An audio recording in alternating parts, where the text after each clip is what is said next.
many crowds understandably deterred by the sheer foreignness of it.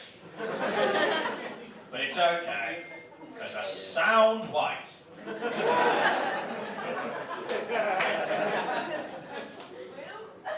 My accent is a mix of Middlesbrough and Birmingham, and I think we can all agree what a match made in heaven that is. I was born in the UK, and I'm very invested in the heritage of this country as well. For instance, my grandmother, she worked at Bletchley Park as a code breaker during the Second World War. Although, looking at my grandparents' generation and their struggles when it comes to using technology, I can't help but feel that actually the Enigma code might not have been that difficult.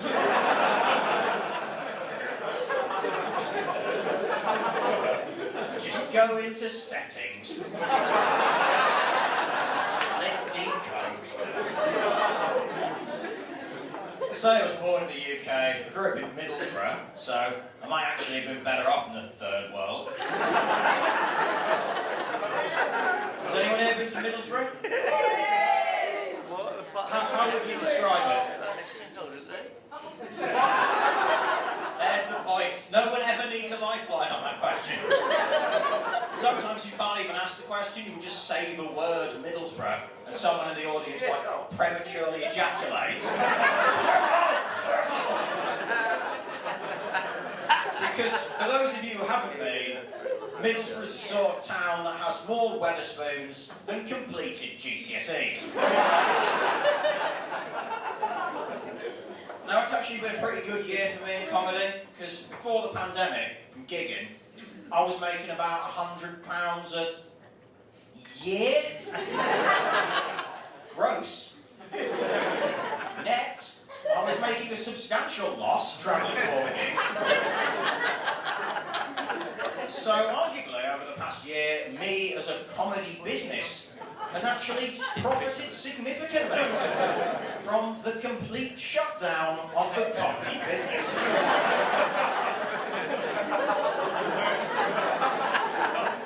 It's not even just the travel. Like, if a gig goes well, I end up buying drinks. If a gig goes badly, I end up buying drinks. If a gig goes all right, I end up buying cocaine. To give myself the same emotional roller coaster I'd have got had the gig gone well or badly. Come on, guys. That's the sort of lukewarm response that could yet see me buying cocaine this evening.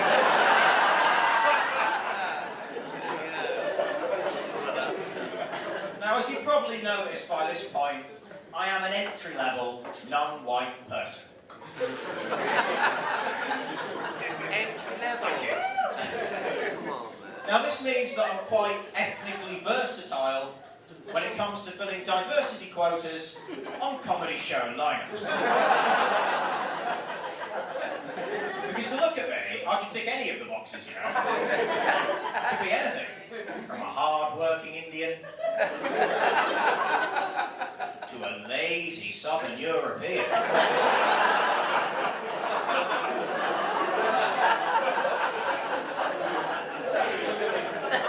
And I've covered all my bases for that joke. Because on the one hand, you got people going, oh, that's a nice bit of satire, implying that it's wrong to stereotype people. And then you've got other people going, oh, they are lazy, aren't they?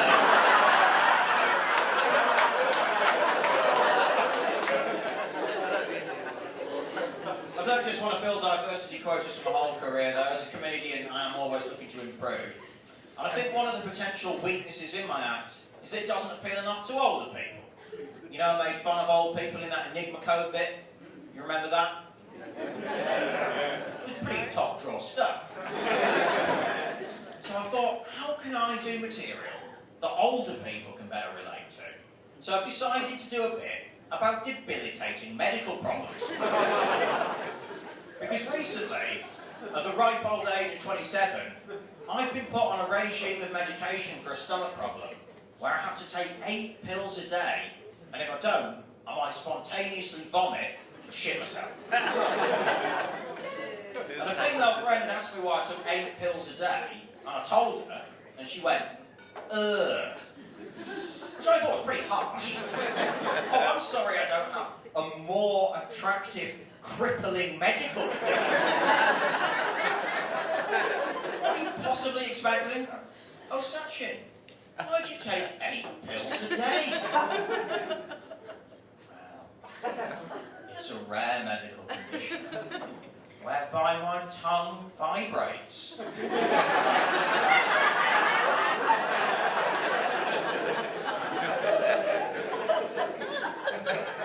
With a sensitivity as yet unmatched.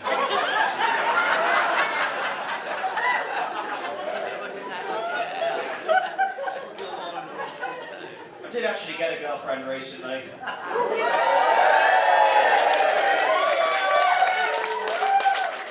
Normally what happens is the audience all cheer as one. What we got there was cheers from this half of the audience. Oh, disbelieving silence. Normally, right, the audience all like unanimously cheering. And then I go, I don't cheer yet. You don't know where this is going. Which is a pre-planned line. But I say it as if I just thought of it. And then the audience all laugh because of like the illusion of spontaneity. And the event organiser goes, aha! He can play off the audience. Let's rebook him. In a more lucrative spot. Unfortunately, it's not happened quite to plan tonight, so I've been able to add some genuine spontaneity. So we'll try that again. So I got a girlfriend recently. Oh, guys, don't cheer just yet. You don't know where you're going. Now, I recently asked her, actually, if she owns a vibrator. And she replied, of course. In fact, I've got a whole drawer. She then asked me if I owned a fleshlight. Now, it's always interesting to ask a crowd this. Who here knows what a fleshlight is? And immediately... Not really something you want said about you, to be honest. Oh, knows his way around the fleshlight. Well, for those of you pretending not to know, a fleshlight is essentially a fake rubber vagina inside a Pringles can. She asked me if I owned one of these. I replied, oh, of course. In fact, I've got a whole cupboard. I've taken out the shelves and everything so I can fit more fleshlights in. Obviously that's just a joke. But I don't actually have a girlfriend. Decided to try my luck out on the town now that the clubs are back open. But I got accosted by one of these no spray, no lay guys. You know them? The guys that hang out in the gents' loos at pubs and clubs, selling the aftershave with the dreadful rhyming couplets. If you don't get sprayed, you don't get laid. They're very strict about that. And you pay for it by contributing to this weird little tray of coins. The no spray, no lay treasure. The no Armani, no Punani treasurari. I was accosted by one of these guys. Came up to me, looking to add to his stash. And no splash, no gash, cash. No spray, no lay, he said to me. Look, mate, I'm doing ketamine in the toilet.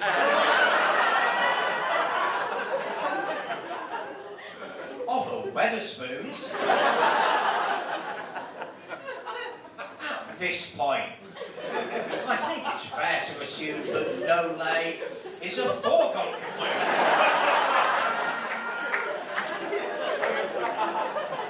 Now, for those of you who don't know ketamine, well, I imagine a fair few of you probably do. It's a popular recreational drug, horse tranquilizer. It's very dangerous. But that's just the level of dedication you get from me that you wouldn't get from a comedian with an agent. And one day that joke will stop working. All right, ladies and gentlemen, you've been wonderful. Thank you so much.